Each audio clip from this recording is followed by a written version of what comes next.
राधे राधे दोस्तों।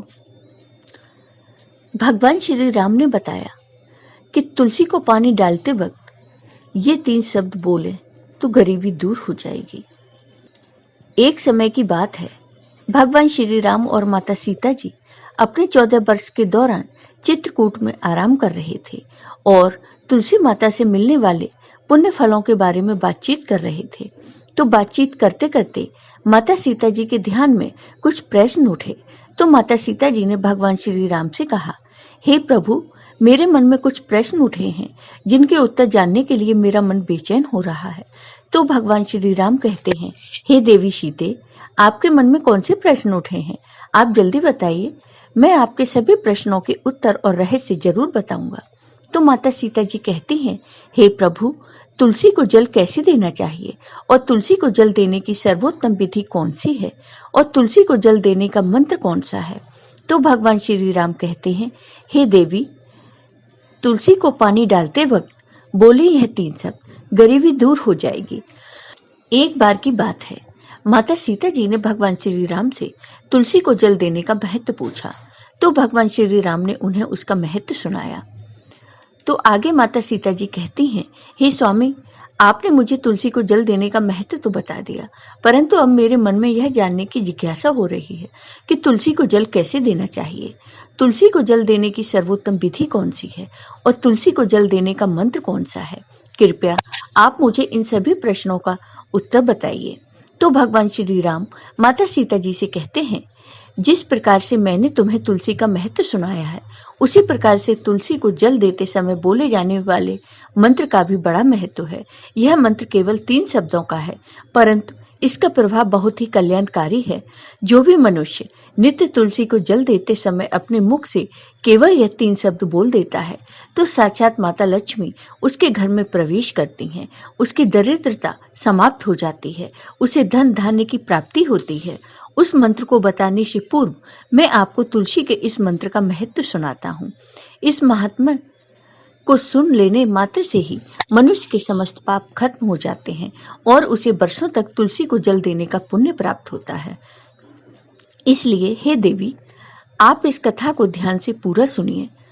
तो माता सीता जी कहती हैं, हे प्रभु, मैं इस कथा को पूरा अवश्य सुनूंगी। आप मुझे तुलसी के मंत्र का महात्म्य सुनाइए। तो भगवान श्री राम कहते हैं, हे देवी सीते, दक्षिण दिशा में एक अत्यंत शोभायमान नगरी थी। उस नगरी में रमेश नाम का एक खोटी बुद्धि का पंडित रहता था। वह पापियों का तो शिरोमणि था। उसका जन्म एक ऐसे पंडित परिवार में हुआ था जो पाप कर्म करने वाले और शास्त्र ज्ञान से शून्य थे। वह जन्म से तो पंडित था, लेकिन कर्म से वह अत्यंत दुराचारी था। वह न पूजा पाठ करता था, न ध्यान करता था, न जप, न होम और न ही अतिथियों का सत्कार करता था। उसके द्वार पर आए अतिथियों को बिना दान किए ही क्रूरता पूर्वक भगा देता था।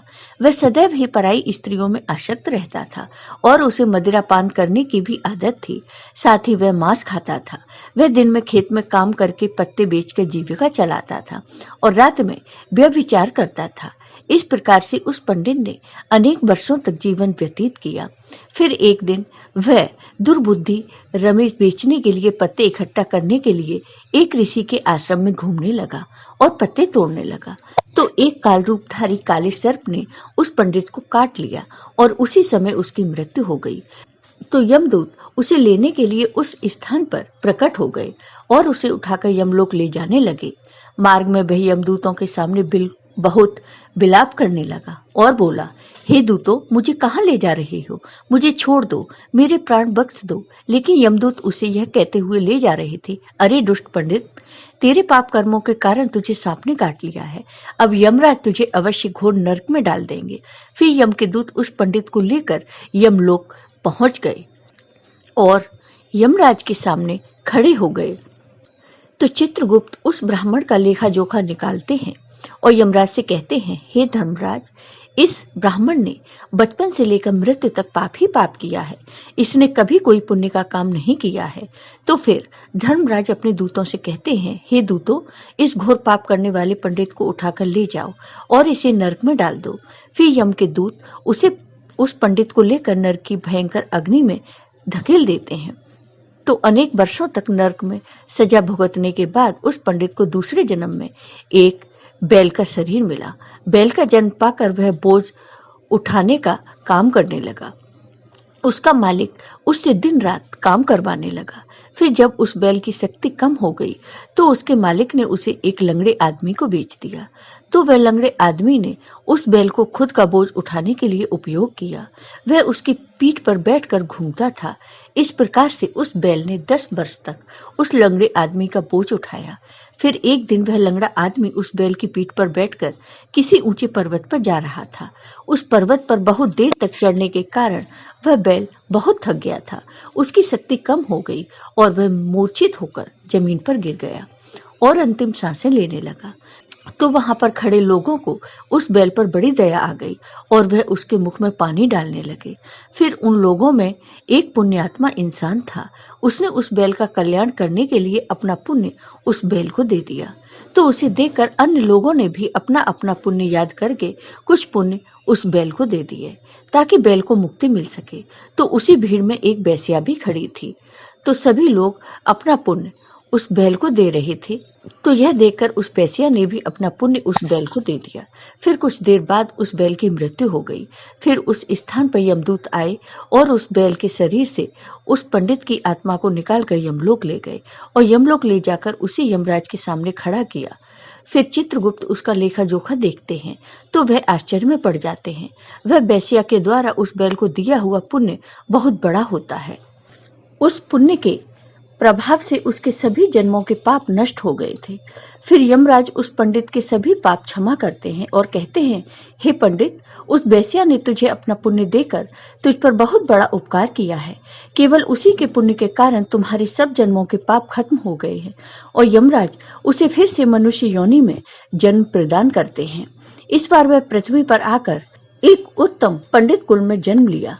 उस महा पुण्य के प्रभाव से उसे इस नए जन्म में पूर्व जन्म की सभी बातें याद आने लगती हैं। तो वह पंडित खड़ा हो गया। तो उसे याद आया कि पिछले जन्म में जब वह बैल था तो एक वेश्या ने मुझे अपने पुण्य दे दिए थे और उसके मन में उस वेश्या के बारे में जानने की इच्छा हो गई और उस महापुण्य के बारे में जानने के लिए वेश्या का पता लगाकर उसे ढूंढते हुए उसके नगर में चला गया। तो वह वेश्या अब बूढ़ी हो गई थी। फिर जब उसे वह वेश्या मिल गई तो वह उसके सामने जाकर उसे बार बार प्रणाम किया और उस वेश्या का धन्यवाद करने लगा। तो वह वेश्या कहने लगती है, हे पंडित श्रेष्ठ, आप कौन हैं और किस कारण बस आप मुझ वेश्या को धन्यवाद दे रहे हैं? मैंने आपका कौन सा कार्य किया है कि आप मुझे नमस्कार कर रहे हैं? तो वह पंडित कहता है, हे माता, मैं वही बैल हूँ जिसे तुमने अपना पुण्य दे डाला था। अपने पाप कर्मों के कारण मुझे पिछले जन्म में बैल का जन्म मिला था और उस पर्वत पर जब मैं मर रहा था तो तुमने मुझे अपना पुण्य दिया था। तुम्हारे पुण्य के प्रभाव से ही आज मुझे फिर से मनुष्य योनि जन्म मिला है। तुम्हारे द्वारा दिए गए उसी पुण्य के कारण मुझे अपने पूर्व जन्म की सारी बातें याद हैं। लेकिन हे माता, मैं आज यहाँ पर यह जानने के लिए आया हूँ कि तुमने मुझे उस समय पर अपना कौन सा पुण्य दिया था जिस कारण से मेरे सभी जन्मों के पाप खत्म हो गए हैं। मैं उस पुण्य के बारे में जानना चाहता हूँ। तो वह वेश्या ने कहा, हे पंडित श्रेष्ठ, मैंने तो अपने जीवन में कोई पुण्य का काम नहीं किया है, परंतु मेरे घर में एक तोता है जो पिंजरे में रहकर हमेशा कुछ बोलता रहता है। उसे सुनकर मेरा अंतर आत्मा पवित्र हो गया है। उसी तोते के द्वारा बोले गए मंत्र का पुण्य मैंने तुम्हें दान में दे दिया था। फिर वह वेश्या और वह पंडित उस तोते के पास गए और उससे पूछने लगते हैं, हे तोते, तुम कौन सा मंत्र बोलते रहते हो जिससे हमारे जीवन का उद्धार हुआ है? यह मंत्र तुम्हें किसने सिखाया और इस मंत्र का क्या अर्थ होता है? तो उस तोते ने अपने पूर्व जन्म का वृतांत सुनाया और तोता कहने लगा, हे पंडित श्रेष्ठ, पिछले जन्म में मैं एक पंडित था। मैं अपने ज्ञान के अहंकार में अंधा हो गया था। मैंने कभी गुरुजनों का आदर नहीं किया, सदैव ही उनका अपमान किया। मुझे अपने ज्ञान पर इतना ज्यादा घमंड हो गया था जिस कारण से मेरे क्रोध बहुत अधिक बढ़ गए और मैं सभी से द्वेष करने लगा, अन्य मनुष्यों को तुच्छ समझने लगा और विद्वानों का भरी सभा में अपमान करने लगा। फिर कालांतर में मेरी मृत्यु हो गई और मुझे यमलोक ले जाया गया। पूज्य जनों और गुरुजनों का अपमान करने के कारण मुझे तोते के कुल में डाल दिया गया और मेरा जन्म एक तोते के रूप में हो गया। मेरे पाप कर्मों के कारण छोटी अवस्था में ही मेरे माता पिता से वियोग हो गया। फिर मैं पेड़ की डाल पर बैठकर रो रहा था तो उसी स्थान से कुछ ऋषि जा रहे थे। उन्होंने मेरी दयनीय पुकार सुन ली और मुझे लेकर अपने आश्रम में चले गए। वहां उस आश्रम पर उन्होंने मुझे एक सुंदर पिंजरे में रखा और मेरा अच्छी तरह से ख्याल रखा। वह मुझे रोज भोजन दिया करते थे और पढ़ाते थे। उस स्थान पर वह ऋषि मुनि, उनकी स्त्रियां और बालक सभी रोज तुलसी के पौधे को जल देते थे और उसके सामने एक मंत्र का जाप करते थे। उन्हीं के मुख से बार बार उस मंत्र को सुनकर मैंने उसे रट लिया और जब से मैं उस मंत्र को जान गया हूँ और वही मंत्र मैं दिन रात बोलता रहता हूँ। उस मंत्र के प्रभाव से मेरी कभी मृत्यु नहीं हुई और मेरी आयु 100 वर्ष की हो गई। मैं इतने वर्षों तक जीवित रहा। फिर एक रात को एक चोर उस स्थान पर आ गया और उसने मुझे वहां से चुरा लिया। फिर इस बेस्या ने मुझे उस चोर से खरीद लिया। इस बेस्या के घर पर आने के बाद भी मैं उस मंत्र को बोलता रहता हूँ, जिसे सुनकर इस बेस्या का मन भी पवित्र हो गया और इसने बेस्या का काम छोड़कर भगवान विष्णु की भक्ति करने लगी।